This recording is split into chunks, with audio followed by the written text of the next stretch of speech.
어떤 사람 곁에 있으면 괜히 마음이 지칩니다.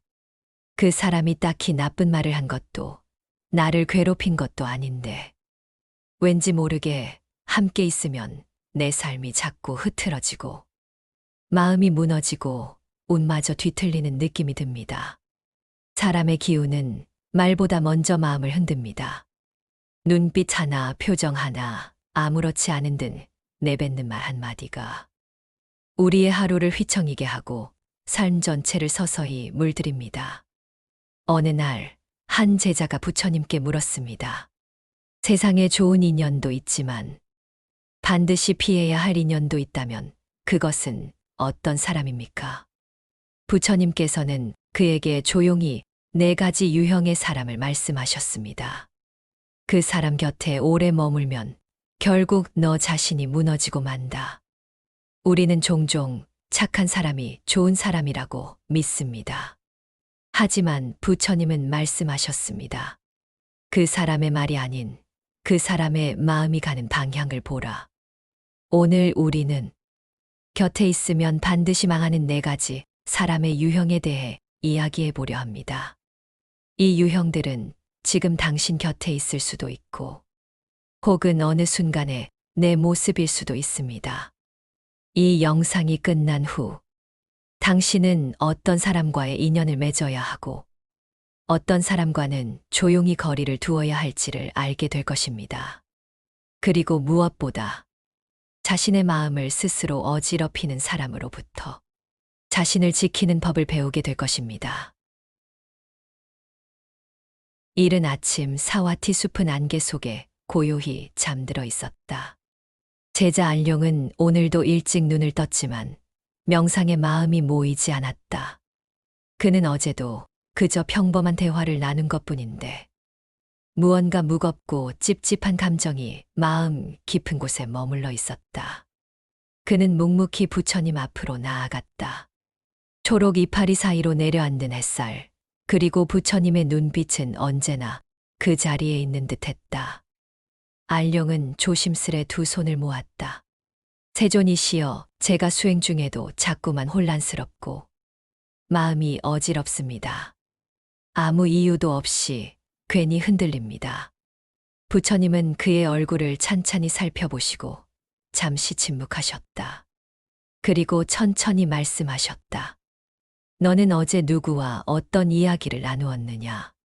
안룡은 고개를 숙이며 말했다. 마을 아래 오래 알고 지낸 친구와 이런저런 이야기를 나눴습니다. 정치 이야기, 남 이야기 처음엔 재미있게 들었지만 그날 저녁부터 마음이 시끄러워졌습니다. 부처님은 나무 아래 조용히 앉아 작은 돌멩이 하나를 손에 쥐셨다. 그 돌을 연못에 던지며 말씀하셨다. 돌은 작지만 고요한 물을 크게 흔든다. 사람의 말도 그러하다. 부드럽고 익숙해 보일지라도 그 속에 담긴 마음이 흐리고 탐욕스러우면 그 말은 결국 다른 이의 마음을 탁하게 만든다. 그 친구는 웃으며 말하지만 그의 말에는 탐심, 시기, 분별이 스며 있었을 것이다. 그러니 너의 마음은 그 말을 따라 흔들린 것이 아니라 그 마음의 기운에 닿아 무너진 것이다. 안룡은 얼굴이 붉어졌다. 세존, 저는 단지 이야기를 들었을 뿐입니다. 그가 저를 헐뜯은 것도 비난한 것도 아닙니다. 왜 그 말이 이렇게 오래 마음에 남는 것일까요? 부처님은 연못을 바라보며 대답하셨다. 그 사람은 말로 남을 무너뜨리는 자다. 겉으로는 우정을 나누는 것 같지만 그는 말로 업을 짓고 말로 죄를 지으며 말로 다른 사람의 마음을 다치게 한다. 그런 자와 함께 있으면 어느새 너도 그 말투를 닮고 그 시선을 배우고 그 마음의 어둠을 나누게 되느니라. 바람이 불었다. 숲의 나무잎이 서로를 스치는 소리 속에서 안룡은 고개를 끄덕였다. 그 순간 그는 알았다. 어제 그 친구는 칭찬과 험담을 섞어 사람을 평가하고 자신보다 나은 이를 흠잡으며 웃음 속에 시기를 감추고 있었다는 것을 그리고 그 말을 듣고 있던 자신 또한 그 말의 업을 받아들이고 있었음을 부처님은 마지막으로 이렇게 말씀하셨다. 말은 곧 업이요. 말은 곧 인연을 맺고 끊는 칼이다. 그 칼이 남을 베는 듯해도 가장 깊이 베이는 것은 결국 자기 자신이다. 그날 이후 안룡은 다시 그 친구와 마주하지 않았다. 그러나 그는 미워하지도 않았다. 그저 자신의 고요를 지키기 위해 그 자리를 조용히 떠날 줄 아는 사람이 되기로 했다. 비가 그친 아침, 젖은 대지 위로 가늘게 햇살이 내리쬐고 있었다. 절 마당에는 비 맞은 연꽃잎들이 조용히 몸을 털고 있었고 그 속에 서 있는 제자 담비는 긴 숨을 몰아쉬고 있었다. 그는 요 며칠 이유 없는 불편함과 혼란 속에 깊은 수행이 흔들리고 있었다. 어느 순간부터 마음이 무겁고 이유 없이 의욕이 꺾이고 어딘가 모르게 자신이 작아지는 느낌이 들었다. 그는 결국 부처님 앞에 무릎을 꿇었다. 세존이시 어제 마음이 왜 이토록 작아졌는지 모르겠습니다. 다른 제자들을 보면 괜히 부럽고 내가 수행을 잘하고 있는지조차 의심스럽습니다. 부처님은 그를 조용히 바라보시며 말씀하셨다. 담비나, 내가 마음을 기울이고 있는 사람이 누구냐? 담비는 고개를 숙이며 말했다. 같이 공부하던 라하 제자입니다. 처음엔 서로 수행을 돕고 나누며 지냈지만 언젠가부터 그의 시선이, 말이 어딘가 날카롭게 느껴졌습니다. 그는 말을 멈추고 잠시 떨리는 목소리로 덧붙였다. 그는 제게 웃으며 격려하는 말도 하고 가끔은 너는 늘 잘 되더라며 농담도 건넵니다. 하지만 그 말들 뒤엔 왠지 모르게 저를 끌어내리려는 기운이 느껴집니다. 부처님은 눈을 감고 가만히 숨을 고르듯 말씀하셨다. 담비나, 질투는 웃음 속에도 숨을 수 있다. 겉으론 격려하는 듯하나 속으로는 너의 실패를 바란다. 그는 직접 상처를 내지 않지만 내가 스스로 의심하고 주저앉기를 조용히 기다리고 있는 것이니라. 담비는 움찔했다. 부처님의 말이 꼭 마음속을 들여다보는 듯했기 때문이다. 부처님은 다시 말씀하셨다. 그는 너를 칭찬하는 척하며 너의 마음을 흔든다. 작은 실수를 들추며 괜찮다고 하지만 그 말에는 너보다 앞서고 싶은 욕망이 숨어 있다. 그의 질투는 불처럼 드러나지 않지만 차가운 물처럼 너의 열정을 서서히 식히게 만든다. 잠시 침묵이 흐르고 바람이 대나무 숲을 스치며 지나갔다. 부처님은 대숲을 가리키며 덧붙였다. 보아라, 대나무는 서로 부딪히지 않으려 하며 자란다. 함께 있어도 시기하지 않고 높고 낮음을 따지지 않으며 그저 제 자리에 서 있을 뿐이다. 그러나 질투하는 사람은 다르다. 그는 너와 함께 웃으며도 마음속엔 경쟁과 비교의 칼날을 품는다. 담비는 조용히 고개를 숙였다. 세존, 저는 그런 마음까지도 이해하려 했습니다. 그의 아픔일 수도 있겠다고. 하지만 자꾸만 제 자신이 흔들립니다. 부처님은 미소 지으며 말씀하셨다. 자비란 상대를 안아주는 것이지만 자신을 무너뜨리면서까지 품는 것은 어리석음이니라. 너는 그 사람을 미워할 필요도 몰아낼 필요도 없다. 다만 너의 고유한 자리를 지키면 된다. 그의 시선과 말이 너를 흔들지 않도록 그저 한 송이 연꽃처럼 피어 있으라. 그리고 마지막으로 부처님은 조용히 이렇게 말씀하셨다. 질투하는 자와 오래 함께하면 너는 언젠가 자신을 의심하게 된다. 그리고 그 의심은 가장 빠르게 자신을 무너뜨리는 독이다. 그날 이후 담비는 라하와의 인연을 억지로 끊지는 않았다. 하지만 그는 더 이상 그의 말에 스스로를 흔들지 않았다. 그는 깨달았다. 나를 질투하는 사람의 마음에 휘둘리지 않고 내 마음의 중심을 지키는 것이 진짜 수행임을. 어느 날 저녁 스승의 처소에 한 제자가 조용히 들어왔다. 그는 오랫동안 속을 끓인 듯한 얼굴이었다. 긴 수행을 마친 얼굴엔 평온보다는 어딘지 모를 피곤함이 내려앉아 있었다. 그 제자의 이름은 나산. 성품은 부드럽고 마음도 착하여 늘 타인의 말을 먼저 들어주는 이였다. 그는 부처님께 조용히 말했다. 세존이시여, 저는 요즘 제 마음이 자꾸 짓눌립니다. 누군가를 돕고 있다는 생각이었는데 어느 순간부터는 그 사람에게 휘둘리고 있는 저를 발견합니다. 부처님은 나산의 얼굴을 천천히 바라보며 물으셨다. 그 사람은 어떤 말로 너를 붙잡고 있는가? 나산은 한숨 섞인 목소리로 말했다. 그는 늘 말합니다. 나는 상처가 많아. 나는 누구보다 외로워. 너라도 곁에 있어 주지 않으면 나는 무너져라고요. 처음엔 안쓰러워 도와주었지만 지금은 그의 말이 저를 죄책감으로 묶고 있다는 느낌이 듭니다. 부처님은 가만히 앉아 작은 나무 그루터기를 쓰다듬으며 말씀하셨다. 항상 상처받은 척 말하는 자는 결국 타인의 마음을 조종하려는 것이다. 그는 스스로 약자임을 강조하며 너를 가해자처럼 느끼게 만든다. 나사는 눈을 동그랗게 떴다. 그는 저에게 감사하다고도 했습니다. 하지만 그 말 뒤엔 늘 너는 날 이해 못해. 다들 날 떠나더라는 말이 붙었습니다. 부처님은 조용히 대답하셨다. 그는 자신의 아픔을 거울 삼아 타인을 그 거울 앞에 세워둔다. 그리고 말한다. 너도 나를 아프게 하지 마. 너는 나를 떠날 수 없어.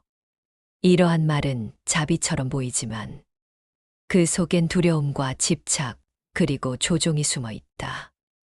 내가 그에게서 멀어지려 하면 그는 더 큰 아픔을 호소할 것이다. 내가 이렇게 힘든데 넌 내 곁을 떠나려 하느냐. 그 말은 연민처럼 들리지만 사실은 너를 묶는 사슬이 된다. 잠시 정적이 흘렀다. 숲 너머 바람이 불고 작은 나무십들이 서로 부딪히는 소리가 들려왔다. 그 순간 나산의 눈빛이 조금 흔들렸다. 세존 저는 그가 진심으로 아픈 사람이라 여겼습니다.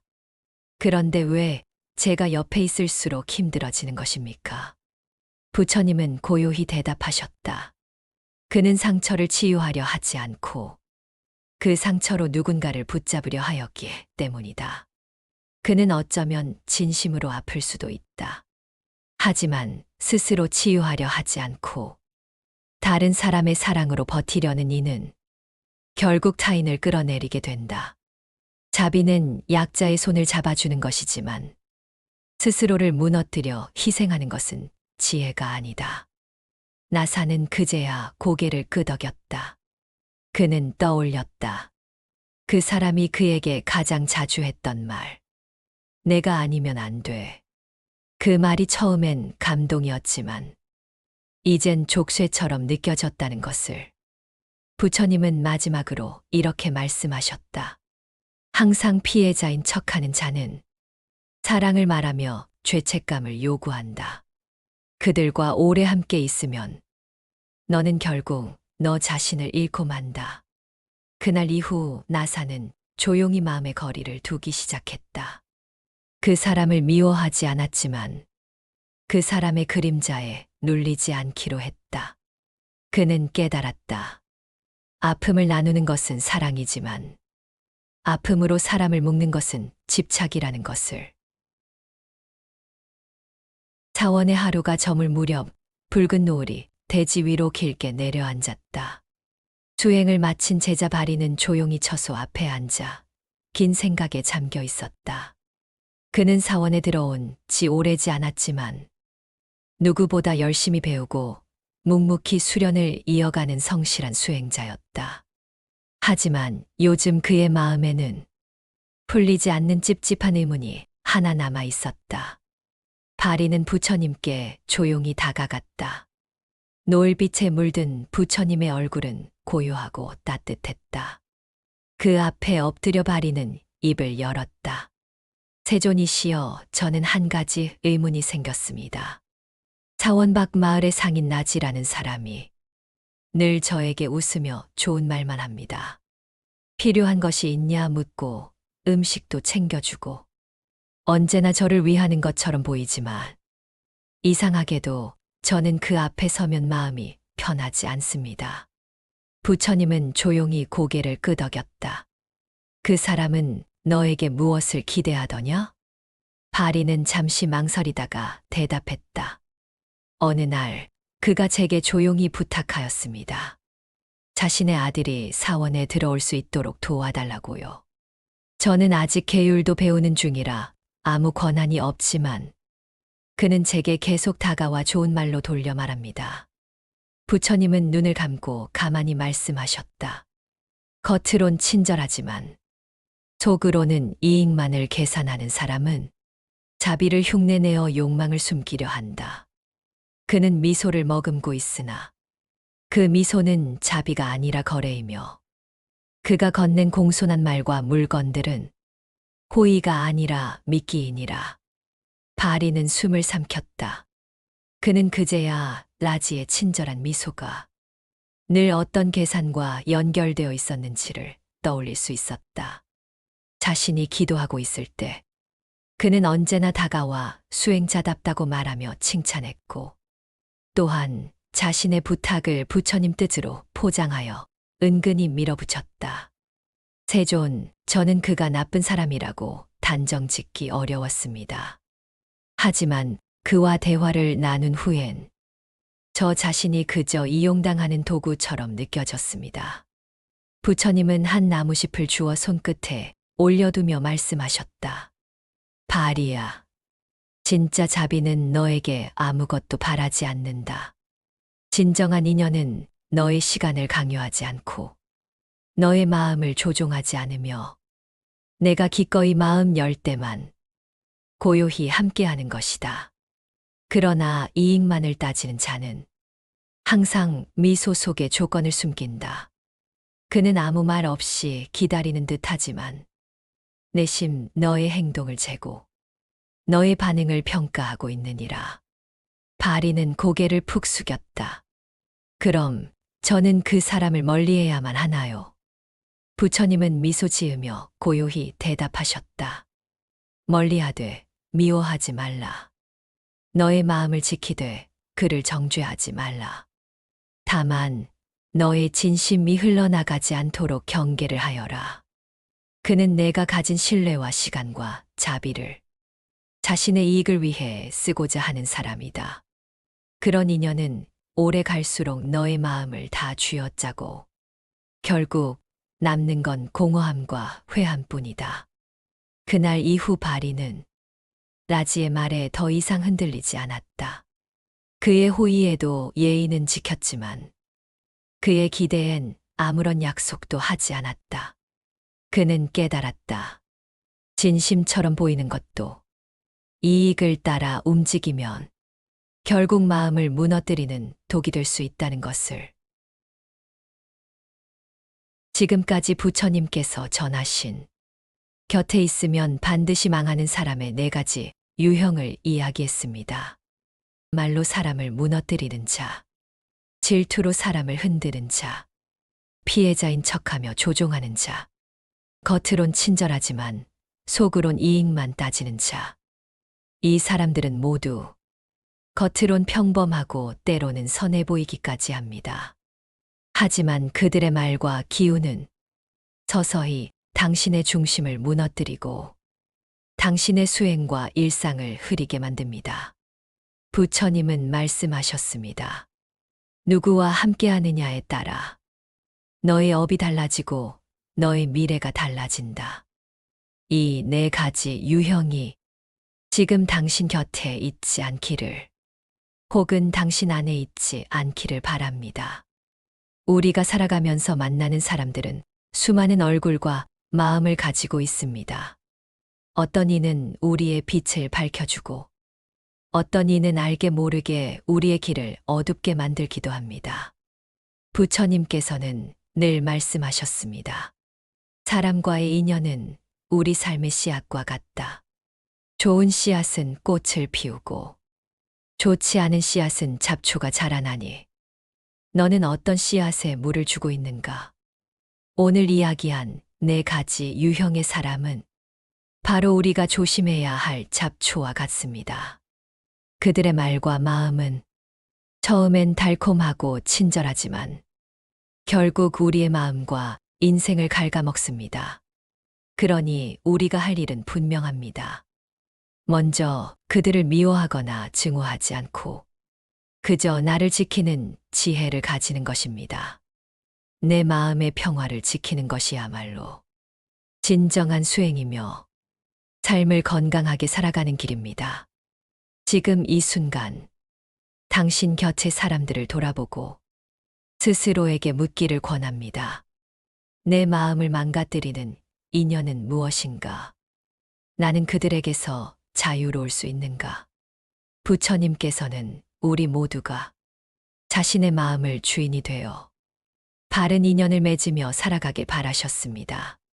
그리고 그 길 위에 진정한 평화와 행복이 기다리고 있음을 이 말씀으로 전하고자 합니다. 모든 존재는 행복하기를 원한다. 모든 존재는 고통받지 않기를 바란다. 그 마음을 잃지 말고 스스로를 사랑하며 지켜가라. 오늘 이 시간이 당신의 마음을 돌아보는 작은 쉼표가 되길 바랍니다.